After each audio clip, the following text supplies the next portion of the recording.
से ज्यादा अगर जितने डिजिटल ट्रांजैक्शंस होते हैं वो हमारे हिंदुस्तान के अंदर होते हैं।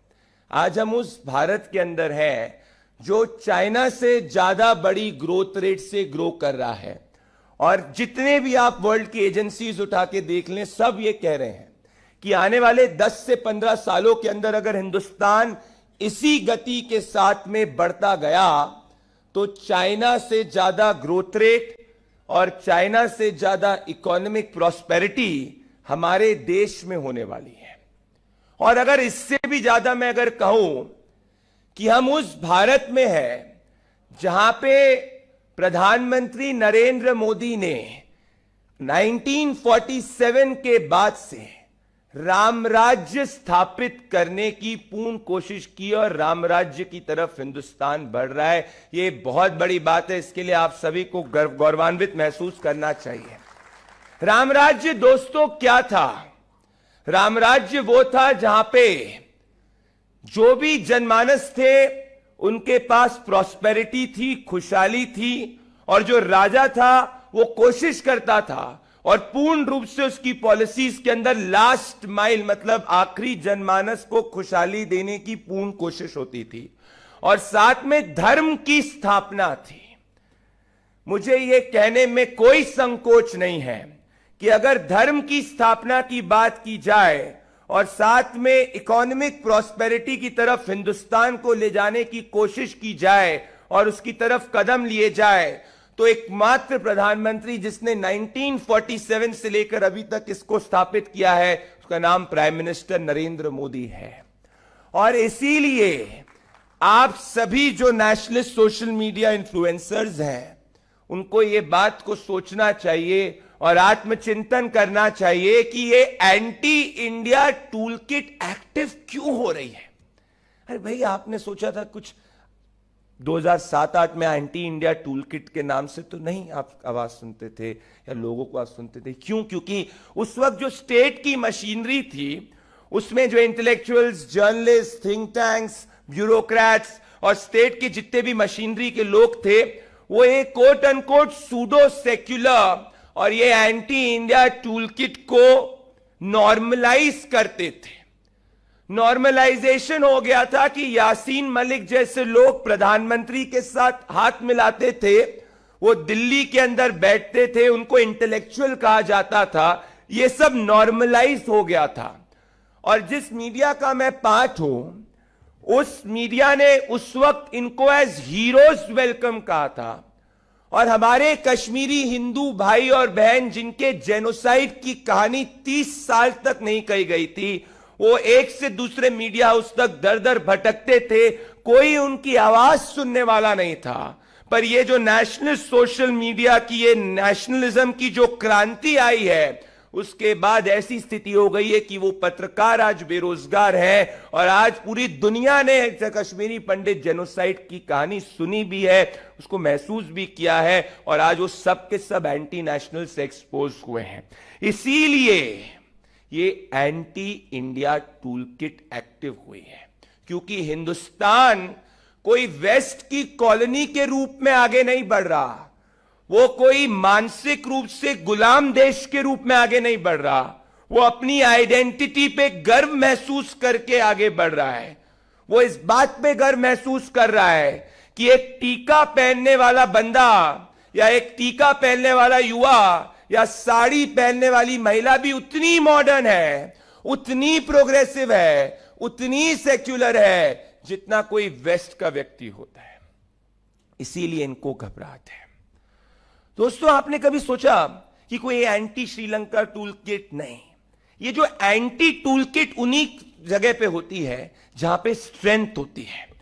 और पूरे विश्व में ये हर क्वार्टर में पता है कि हिंदुस्तान इस बात पे या इस जो एक मैं कहना चाहता हूं एक ग्लोबल इन्फ्लेक्शन पॉइंट है, इस ग्लोबल इन्फ्लेक्शन पॉइंट पे हिंदुस्तान जो है वो विश्व की बहुत बड़ी शक्ति बनने की तरफ बढ़ चुका है। आज प्रधानमंत्री एक ग्लोबल नेता है, तो इसीलिए अगर ये हिंदुस्तान को अब वीक नहीं किया गया तो फिर आने वाले 20 से 30 सालों तक इस विश्व में अगर सिर्फ एक मुल्क का राज होगा, भले वो सिविलाइजेशनली हो गया, भले वो नॉलेज सुपर पावर के रूप में हो गया, भले वो हार्ड पावर के रूप में हो गया, तो सिर्फ हमारे देश का होगा।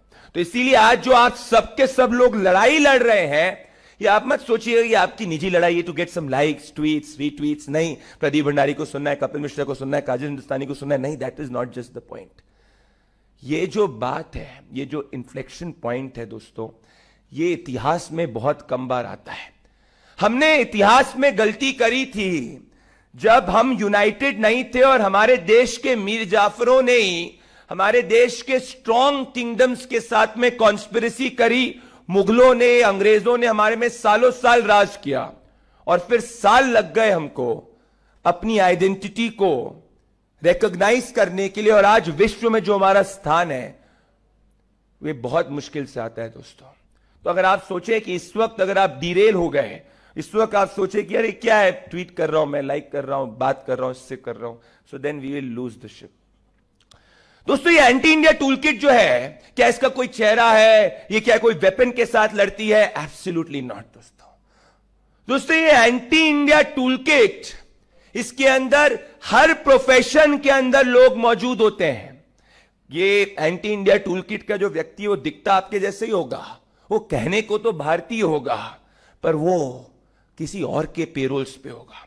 अगर आपको याद होगा, आजादी के बाद से हमारे देश में हम लोग एटम बॉम्ब टेस्ट करने के लिए बहुत आगे थे और उस वक्त हमारे विश्व के वन ऑफ द मोस्ट प्रसिद्ध साइंटिस्ट डॉक्टर होमी भाभा के बारे में अगर आप देखेंगे, वो हमारे एटॉमिक एनर्जी को लीड कर रहे थे। उस वक्त वैश्विक ताकतों की कॉन्स्पिरेसी के कारण एकदम से होमी भाभा की एक प्लेन क्रैश में मृत्यु हो गई and it is still a mystery कि कैसे वो हुआ। और फिर हमारा 20 साल तक एटॉमिक सुपर पावर बनने का सपना 20 साल पीछे हो गया दोस्तों। एक गलती की वजह से हम लोग डिवाइडेड थे उस वक्त, और वो कोई बाहर की पावर ने नहीं किया था।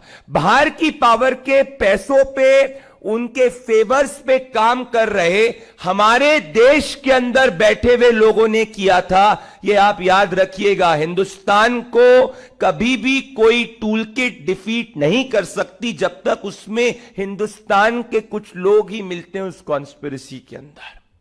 So this anti-India toolkit has everybody. It has people from different professions. It might have journalists. It might have politicians. इनमें से कोई आपके आसपास का व्यक्ति हो सकता है, क्योंकि आज सोशल मीडिया के जमाने के अंदर everybody is connected to everybody else. तो ये फिर अटैक किस पे करती है? ये अटैक आपके दिमाग पे करती है, आपके विचार पे करती है।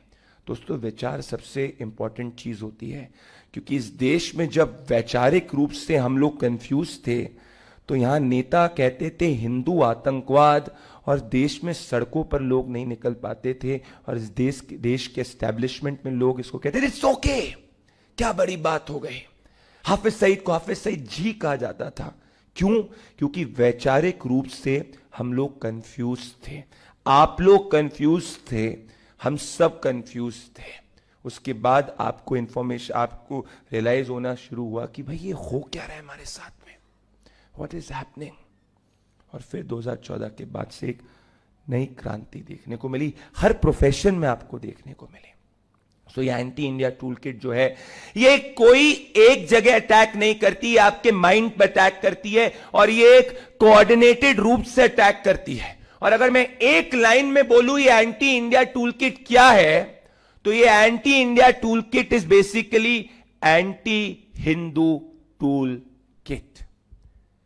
क्योंकि इस देश की मूल भावना, जिससे कपिल जी आप भी एग्री करेंगे और आप भी कई बार इस बात को बोलते हैं, काजल जी भी, सब बहुत जो लोग राष्ट्र के बारे में चिंता करते हैं वो हमेशा बात को बोलते हैं कि अगर इस देश की मूल भावना आई एम अ हिंदू, अगर इस पर अटैक हो गया तो पॉलिटी, सोसाइटी, एजुकेशन सब कुछ चेंज हो जाएगी।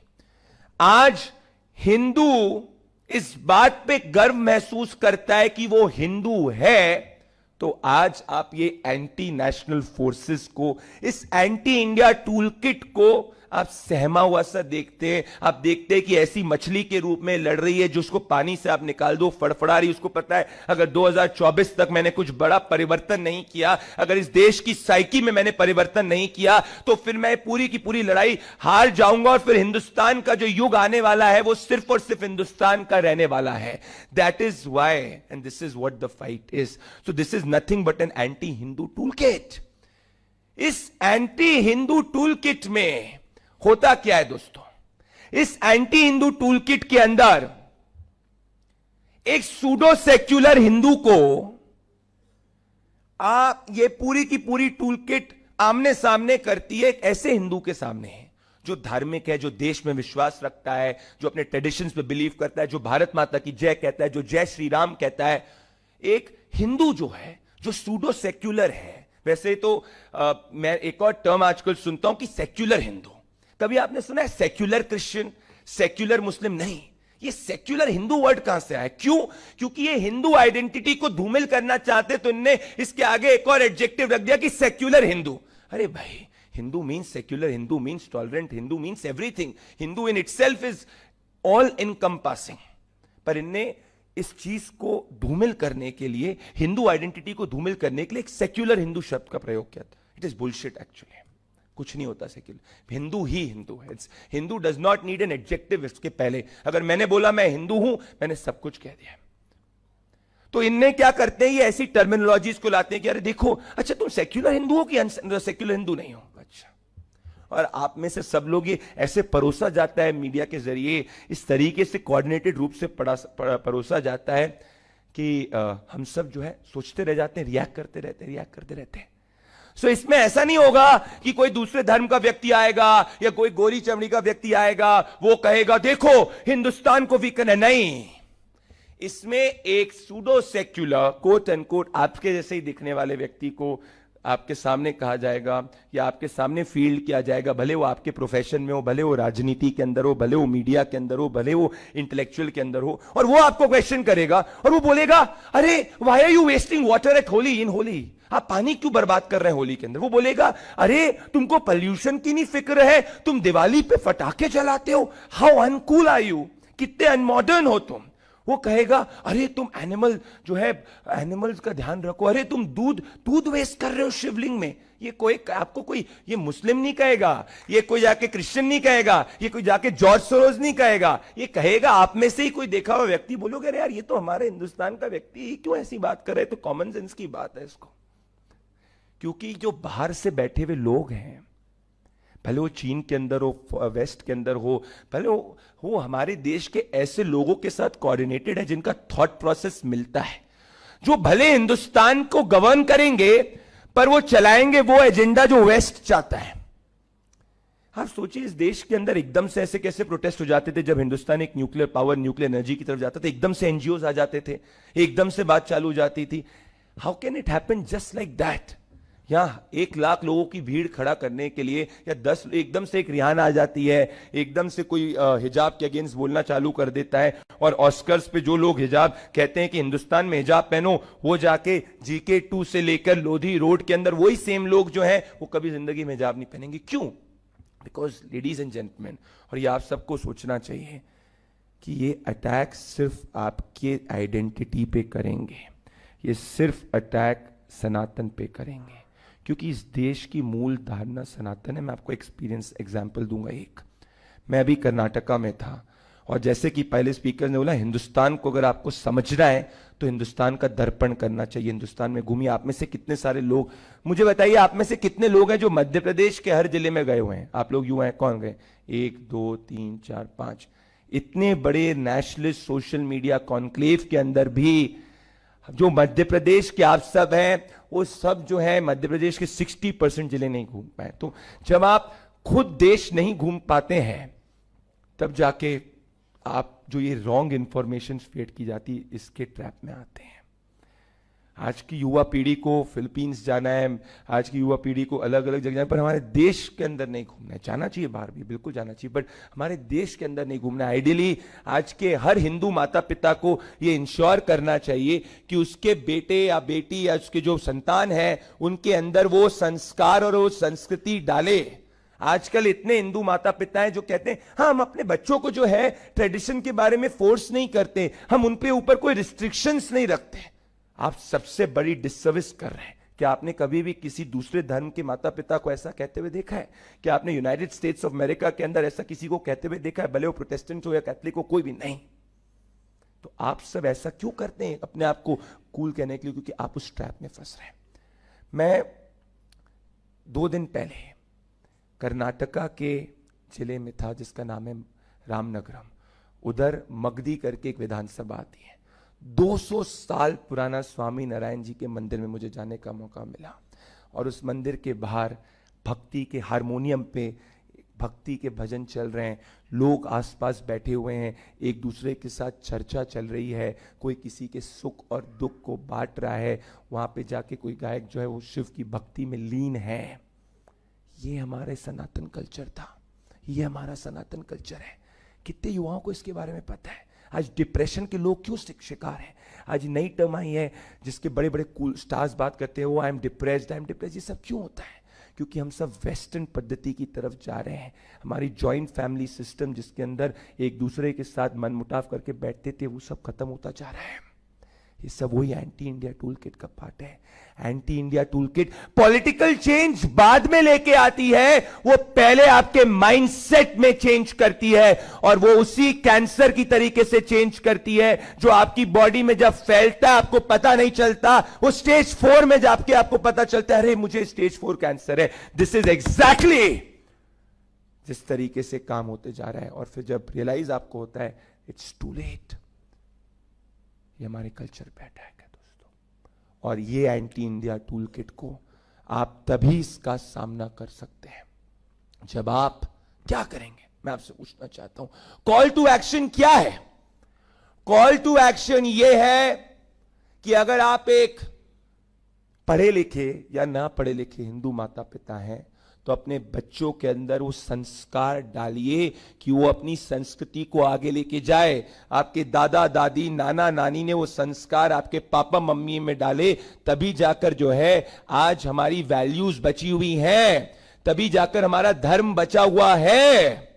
सर आप अभी इस वक्त ना येलो वस्त्र पहन रहे हैं, चेंज बताता हूं क्या हुआ है। 8-9 साल पहले आप ये येलो वस्त्र पहन के स्टेज पे अगर आप आके होते तो एक मीडिया वाला व्यक्ति बोलता oh this man is so communal, oh this man is so communal. That is the reality sir. और यथार्थ ये था कि कोई व्यक्ति जो है वो बुर्का पहन के आए जो अपेरेंटली कर्नाटका के अंदर पहना था, तो उसको कहा गया था, वो बन गई थी poster of global rebellion and global dissent, और आप बन जाते poster boy of global communal. Globally communal कहा जाता आपको। और एक चीज बताइए आप, कॉल टू एक्शन में पहला माता पिता के लिए जो मैंने कहा कि अपने बच्चों के अंदर संस्कार और वैल्यूज डालिए, क्योंकि जब वो संस्कार और वैल्यूज होंगे तभी जाके वो चीज आगे जाएगी, तभी जाके सोसाइटी के अंदर वो चेंज होते रहेगा। आप काजल जी इतनी सभाएं एड्रेस करती है, उस सभाएं में आप देखिएगा कितने सारे लोगों के, अगर आप क्राउड उठा के देखेंगी, मैं खुद ऑब्जर्व करता हूं पॉलिटिक्स में इंटरेस्ट रखने वाले लोगों की उम्र ऐसा क्यों है 40, 45, 50 साल होती है। ऐसा क्यों है दिल्ली, मुंबई, पुणे, इन सब जगह पे जो जितना ज्यादा आदमी मॉडर्न होना चाहता है, जितने ज्यादा उसके पास वेल्थ आना शुरू होती है, वो उतना ज्यादा अपने आप को धार्मिक क्यों नहीं महसूस करना चाहता है। ये बहुत गलती प्रवृत्ति हमारे देश, ये हमारे समाज के अंदर फैलाने की कोशिश की जा रही, जिसको हमें रोकने की जरूरत है। यही एंटी इंडिया टूल किट की बात है। क्योंकि आप समझिए 80% India is less than 40 years of age, मतलब आने वाले 10 साल के बाद में आप नहीं वो व्यक्ति आगे होगा, मतलब 10 साल के बाद में उसकी जो सोच होगी वो इस देश के समाज को निर्धारित करेगी। That is very very very important. एक और बात मैं कहूंगा, और बहुत इंपॉर्टेंट बात मैं कहूंगा। अभी कुछ समय पहले किसी ने ट्विटर पे लिखा कि समवेयर इन बंगाल जय श्री राम और हिंदू स्लोगन्स की बात की, किया घोष ने लिखा था। उस पे कांग्रेस के एक लीडर ने कोट करके बोला जय Shri Ram is a war cry. वो व्यक्ति आराम से फ्रीली घूम रहा है, कुछ चीज नहीं हो रहा। ट्विस्ट कर दीजिए इसको। हमारे देश में जो हिंदू मेजॉरिटी देश है, जो कॉन्स्टिट्यूशनल देश है, इसको ट्विस्ट कर दीजिए। अगर कोई ऐसा लिखता कि समवेयर इन इंडिया, मान लीजिए किसी दूसरे मुस्लिम धर्म के बारे में बात होता और किसी ने कोट करके ये लिखा होता, मुस्लिम धर्म के ऊपर टिप्पणी की होती कि कोट अनकोट अल्लाह अकबर के बारे में कहा जाता वॉर क्राई, तो आज क्या होता भाई? आज इस देश के अंदर लोग सड़कों पे पत्थर मारने हो जाते थे कुछ कुछ पॉकेट्स के अंदर, जहां पे पॉकेट्स के अंदर डेमोग्राफी जो है वो इम्बैलेंस है। ये देश तब तक ही बचे रहेगा, तब तक ही सेक्युलर रहेगा, तब तक ही कॉन्स्टिट्यूशनल रहेगा, तब तक ही सब वैल्यूज की बात करेंगे कपिल जी, जब तक इस देश हिंदू मेजॉरिटी है। जिस समय ये देश की डेमोग्राफी परिवर्तित हो गई, आप, मैं क्या, कोई भी व्यक्ति जो है कुछ नहीं कर सकता।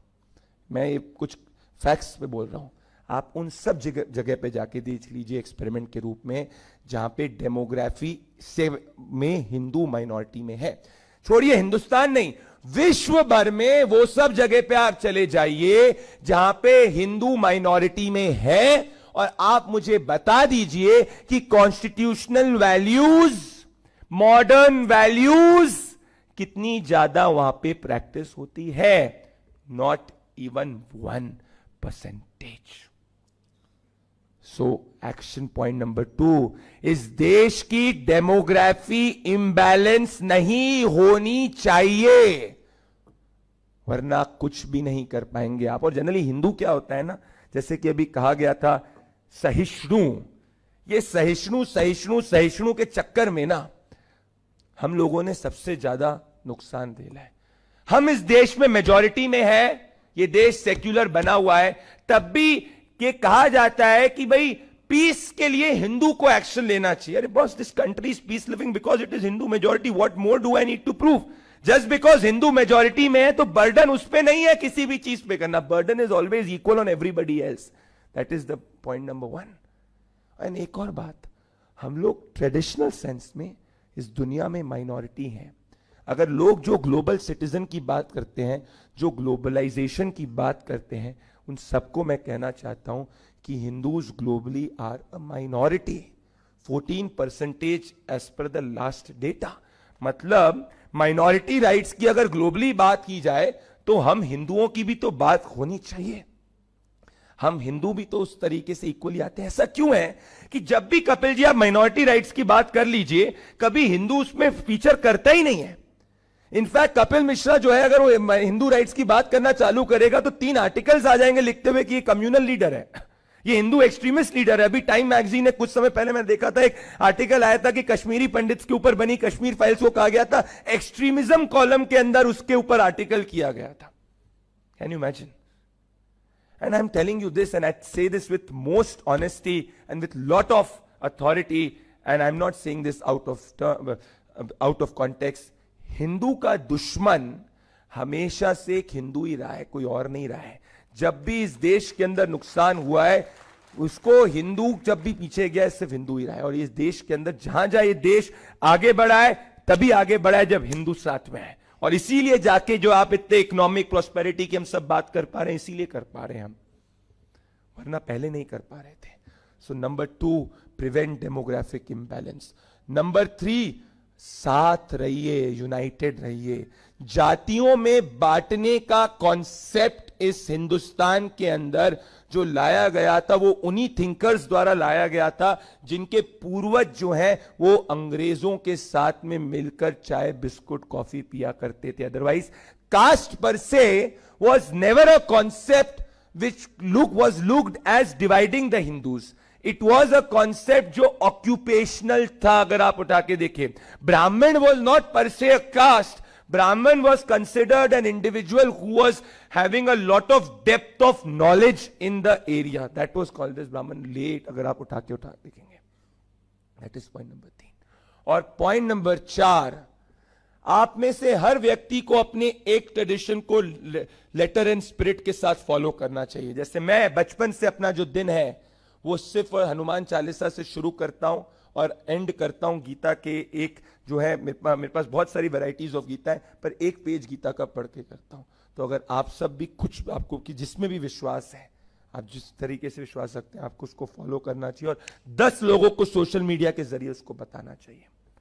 लेडीज एंड जेंटलमैन, हम लोग एक ऐतिहासिक मोड़ पर है, as a country, as a society and as a civilization. कई थिंकर्स आपसे कहते हैं कि आप एज हिंदूज जो है वो एक हिंदू मेजॉरिटी गवर्नमेंट के ऊपर आपने उसको इलेक्ट किया है, आप जाकर उनसे सवाल पूछिए। But priority right now for Hindus is not just that. The priority for the Hindus today and this country today is to ensure कि जितनी भी ये एंटी इंडिया टूल किट है, जो सूडो सेक्युलर टूल किट है, उसको permanently defeat करना, क्योंकि एक बार वो परमानेंटली डिफीट हो जाएगी तो जैसे 70 साल तक इस देश में narrative pseudo secular quote unquote anti Hindu चला था, बेयरिंग अपार्ट कुछ साल, ऐसे ही आने वाले 70 साल तक प्रो हिंदू चल सकता है। तब आप सबके सब सवाल उठा सकते हैं, तब आपको यूसीसी भी मिल सकता है, तब जाकर आप जो अपने टेंपल्स पे राइट्स की भी बात कर सकते हैं। पर अभी जो फाइट है वो इन फोर्सेस के बीच में है, जो इस हिंदू आइडेंटिटी ग्रोइंग इंडिया, जो राम राज्य जो स्थापित हुआ है, जो आगे जाके और स्थापित होने की दिशा में बढ़ रहा है, उसके बीच में और एंटी नेशनल फोर्सेस के बीच में चॉइस आपको करनी है। ये लड़ाई मेरी, आपकी, कोई पार्टीज की, किसी की नहीं है। ये लड़ाई हर स्फीयर के अंदर है। ये लड़ाई आपकी, हम हिंदुस्तानियों की है, जो इस विश्व को ये बताना चाहते हैं कि दिस इज आवर टाइम। ये हम हिंदुस्तानियों का समय, ये भारत का समय है। इसीलिए ये एंटी इंडिया टूल किट को साथ में डिफीट करिए। जहां रहते हैं वहां डिफीट करिए, जहां जाते हैं वहां डिफीट करिए। मेरे साथ बोलिए भारत माता की, भारत माता की। Thank you so much. नमस्कार, धन्यवाद।